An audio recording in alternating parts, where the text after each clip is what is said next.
तो आज मैं आपको एक अनोखी रहस्यमय कहानी सुनाऊंगा। अगर आप चैनल पर नए हैं तो अभी सब्सक्राइब कर ले तथा कहानी पूरा देखें। अंत में एक अनोखा रहस्य छुपा है। धन्यवाद। तो सुनिए। भगवान शिव की महिमा निराली है। वे जितने शीघ्र क्रोधित होते हैं उससे कहीं अधिक जल्दी अपने भक्तों के सरल स्वभाव पर प्रसन्न हो जाते हैं। एक समय की बात है, हिमालय की वादियों में नील नामक एक निर्धन लकड़हारा रहता था। नील के पास रहने को न ठीक से झोपड़ी थी और न ही पहनने को अच्छे वस्त्र, किंतु उसके पास एक ऐसी संपत्ति थी जो बड़े बड़े राजाओं के पास भी नहीं होती। वह था महादेव पर उसका अटूट विश्वास। नील प्रतिदिन जंगल से लकड़ियां काटता और उन्हें बेचकर जो मिलता उससे अपना जीवन निर्वाह करता। उसका एक नियम था कि वह दिन की पहली लकड़ी काटने से पहले मिट्टी का एक छोटा सा शिवलिंग बनाता और पास के झरने से जल लाकर उन पर अर्पित करता। उसके पास चढ़ाने के लिए न तो बेलपत्र थे और न ही मेवा मिष्ठान। वह बस अपनी टूटी छोटे ओई कुल्हाड़ी किनारे रख देता और हाथ जोड़कर कहता, हे भोलेनाथ, आज भी साथ रहना। एक बार उस क्षेत्र में भीषण अकाल पड़ा। नदियां सूखने लगी और जंगल के पेड़ भी मुरझाने लगे। नील को कई दिनों तक भोजन नहीं मिला, लेकिन उसने अपना नियम नहीं छोड़ा। एक दोपहर जब वह तपती धूप में सूखी लकड़ियां ढूंढ रहा था, उसे एक बहुत वृद्ध व्यक्ति मिला जो प्यास से तड़प रहा था। उस वृद्ध के पास एक बड़ा सा पत्थर का थैला था। नील ने बिना सोचे समझे अपने हिस्से का थोड़ा सा बचा हुआ जल उस वृद्ध को पिला दिया। जब उस व्यक्ति की जान में जान आई तो उसने नील से कहा कि वह लकड़हारा उसकी मदद करे और उस भारी थैले को पहाड़ी के शिखर पर बने मंदिर तक पहुंचा दे। नील खुद भूख से व्याकुल था, लेकिन उसने उस वृद्ध की पीड़ा देख उनकी बात मान ली। जैसे जैसे नील पहाड़ी पर चढ़ता गया, उसे वह थैला भारी नहीं बल्कि हल्का लगने लगा। उसे लगा जैसे कोई अदृश्य शक्ति उसे सहारा दे रही है।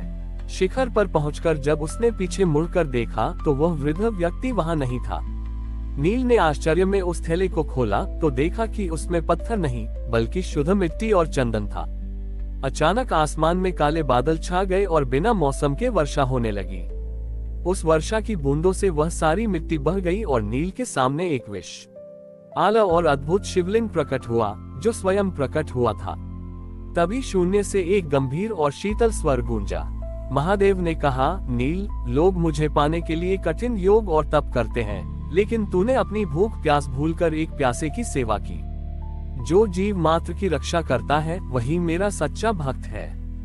महादेव की कृपा से वह पूरा इलाका हरा भरा हो गया और उस स्थान पर बहने वाला झरना नील धारा के नाम से प्रसिद्ध हुआ। नील को न तो सोने की चाह थी और न ही स्वर्ग की। उसने बस इतना ही मांगा कि उसके हाथों से कभी किसी का बुरा न हो। महादेव ने उसे सदा अपने सानिध्य का वरदान दिया। इस कथा से हमें यही संदेश मिलता है कि ईश्वर को भव्य मंदिरों या कीमती उपहारों से नहीं बल्कि निस्वार्थ सेवा और सरल हृदय से पाया जा सकता है। महादेव की दृष्टि में सबसे बड़ा धर्म वही है जो दूसरों के आंसू पोंछ सके। महादेव के वरदान के बाद नील लकड़हारे का जीवन पूरी तरह बदल गया था, लेकिन उसकी सरलता पहले जैसी ही बनी रही। नील धारा के प्रकट होने से वहां दूर दूर से पक्षी और जंगली जानवर पानी पीने आने लगे। एक दिन वहां के राज्य का राजा वीरसेन शिकार खेलते हुए उस पहाड़ी तक पहुंच गया। राजा बहुत अहंकारी था और उसे अपनी शक्ति पर बड़ा गर्व था। जब उसने देखा कि एक निर्धन लकड़हारा एक दिव्य शिवलिंग की पूजा कर रहा है और वहां का वातावरण इतना अलौकिक है, तो उसके मन में लालच आ गया। उसने सोचा कि यदि वह इस शिवलिंग को अपने महल ले जाएगा तो उसका राज्य अमर हो जाएगा। राजा ने नील को आदेश दिया कि वह पीछे हट जाए, क्योंकि अब ये स्थान राजसी संपत्ति है। नील ने हाथ जोड़कर प्रार्थना की कि महाराज, यह महादेव का स्थान है, इसे यहीं रहने दे। लेकिन राजा ने एक न सुनी और अपने सैनिकों को शिवलिंग उखाड़ने का आदेश दिया।